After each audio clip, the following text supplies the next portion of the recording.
Hello friends, स्वागत है आपका वीएस एजुकेशन चैनल पर। तो फ्रेंड्स, जैसा कि सभी जो वर्ग ए के साथी हैं वो अपने स्तर पर सकारात्मक प्रयास करते हुए आगे बढ़ रहे हैं और सरकार तक अपनी बात पहुंचा रहे हैं। तो यह सब चीज़ें तुरंत होने वाली नहीं होती हैं कि एक दिन में आपने किया और चीज़ें आपको सफलता मिल जाए। इन सब में समय लगता है और चीज़ों को अनुशासनात्मक तरीके से और प्रक्रियागत तरीके से करने से चीज़ें अपने फेवर में आती हैं। जैसा कि मैं आपको कुछ उदाहरण दूं, तो जैसा कि जब पिछली बार मैं आपको ऑलरेडी सब चीज़ें बता चुका हूं कि वर्ग 2 में पिछली वीडियो आप चाहें तो देख सकते हैं कि 5-5 हज़ार करके ट्राइबल और डीपीआई की जो पोस्ट आई थी उस पर लगभग 11,000 के आसपास भर्तियां हुई थी। उसके बाद भी जब ये हुआ कि सीट नहीं पूरी हो रही थी और बच्चे ज़्यादा पास थे परीक्षा में और उनको सीट उतने में नहीं हो रहा था, तो फिर बच्चों ने अपने स्तर पर प्रयास किया। उसमें समय लगा था, मेरे ख्याल से उसमें 6-7 महीने का समय लगा था। एक तो ये जो पोस्ट था 11,000, ये भर्ती पे काउंसलिंग होना, ज्वाइनिंग होना, ये सब तो एक अपना चल ही रहा था साथ साथ में। उस समय से बच्चों जो जैसे रिजल्ट जब आ गया, रैंक पता चल गई, तो वो जान गए थे कि इतने में बहुत बच्चों का नहीं हो पाएगा। तो ये 11,000 की ज्वाइनिंग प्रोसेस तो चल ही रही थी। समांतर रूप से इस चीज़ की भी मांग चल रही थी बच्चों के द्वारा कि भाई इसमें इतने पदों में नहीं हो पाएगा, तो पदों को थोड़ा सा बढ़ाया जाए, थोड़ा सा, क्योंकि पद खाली थे तो उसमें किया जाए।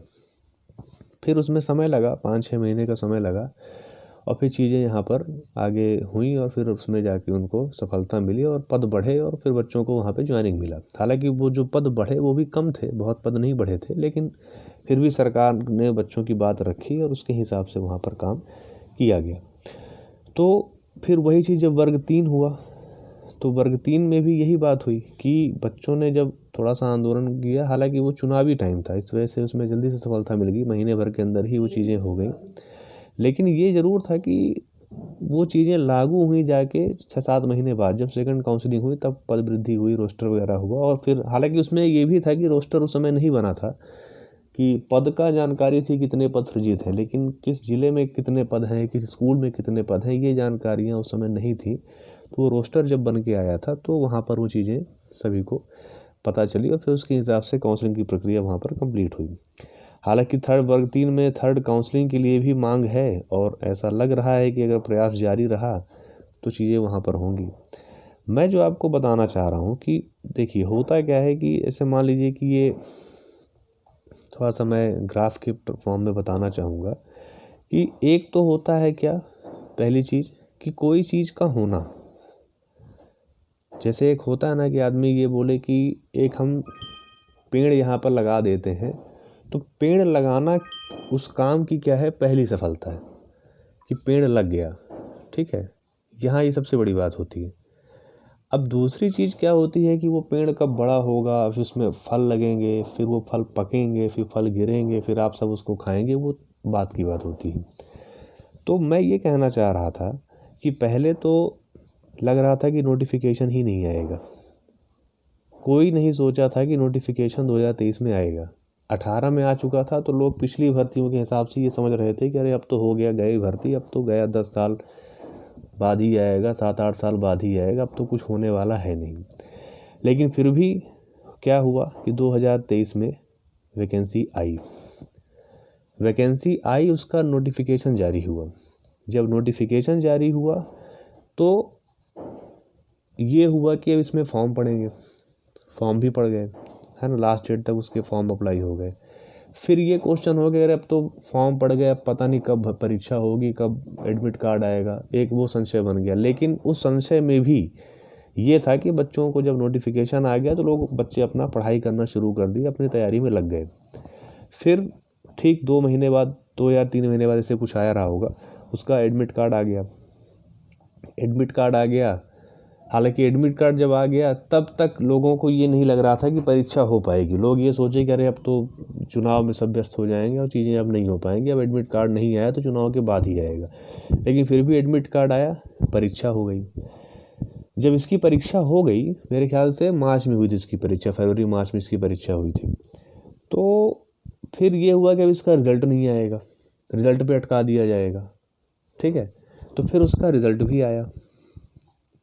जब उसका रिजल्ट आया तो फिर लगा कि अब तो, क्योंकि पहला जब नोटिफिकेशन दिसंबर में आया था तो लोगों को ये लग गया कि इसमें 2 परीक्षाएं होनी थी, एक पात्रता फिर चयन परीक्षा। जो पात्रता में क्वालिफाई होंगे वो चयन में बैठेंगे। तो जब पात्रता का रिजल्ट आया तो फिर बच्चों को ये लगा कि अरे हो गया, अब चयन परीक्षा तो अब नहीं होने वाली, अब 6 महीने चुनाव को बचे हैं, अब सब प्रशासन शासन जो है सब चुनाव में बिजी हो जाएंगे, तो चयन परीक्षा तो अब होने से रही। लेकिन फिर आपको पता है, जब ऐसा सोचा गया उसके जस्ट बाद क्या हुआ था, 1-1.5 महीने बाद चयन परीक्षा का विज्ञापन आ गया। अब जब चयन परीक्षा का विज्ञापन आ गया, बच्चे जो क्वालिफाई हुए थे उन्होंने फॉर्म अप्लाई किया और फिर वो तैयारी पे लग गए। जब तैयारी पे वो लग गए तो फिर उनके मन में एक प्रश्न खड़ा हुआ कि अरे तो 1 महीना हो गया, पता नहीं परीक्षा लेते हैं कि नहीं लेते, हो सकता है कि डेट आगे बढ़ जाए, हो सकता है कि अब चुनाव के बाद परीक्षा हो। तो ये सब असमंजस में ये सब करते करते फाइनली फिर अब मेरे ख्याल से ये अगस्त में, या हाँ अगस्त में इसका पेपर हुआ था। तो फिर ये अगस्त में इसका एडमिट कार्ड आ गया।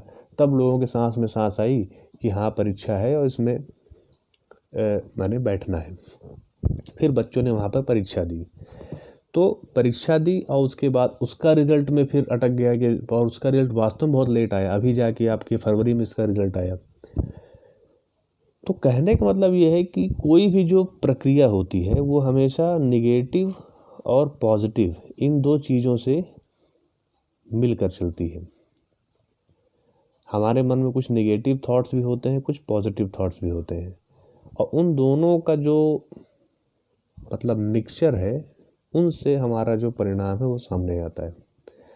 तो आज की डेट में मैं आपको जैसे बताऊं कि जब कोई चीज़ बहुत नेगेटिव होती है तो ऐसा लगता है कि अब तो कुछ होने वाला है नहीं, लेकिन ऐसा नहीं है। जैसा कि अभ्यर्थियों ने प्रयास किया अपने स्तर पर, तो वो चीज़ें एक दिन में उसका परिणाम नहीं निकलेगा। लेकिन हाँ, सरकार भी ये जानती है कि जो मांग है बच्चों की वो न्याय संगत है, वो कोई गलत मांग यहाँ पर नहीं है।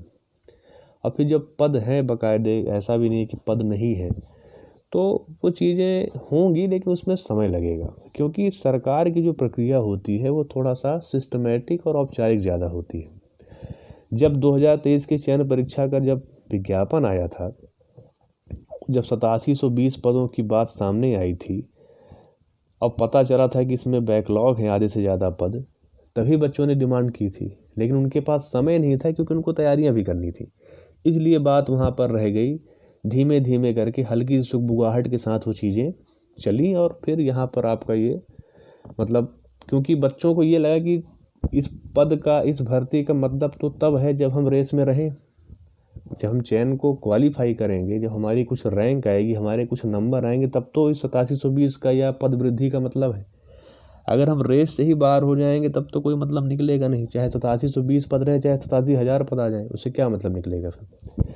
तो बच्चों ने उस हिसाब से अनुशासनात्मक तरीके से अपनी चीज़ों को किया, सरकार के पास शांतिपूर्ण तरीके से बातों को रखा, जैसा कि जो मैं सुना हूँ, जो मैं जानता हूँ, और जो भी तमाम मतलब प्रतिनिधि हैं उनके से सकारात्मक इसका प्रत्युत्तर भी मिला।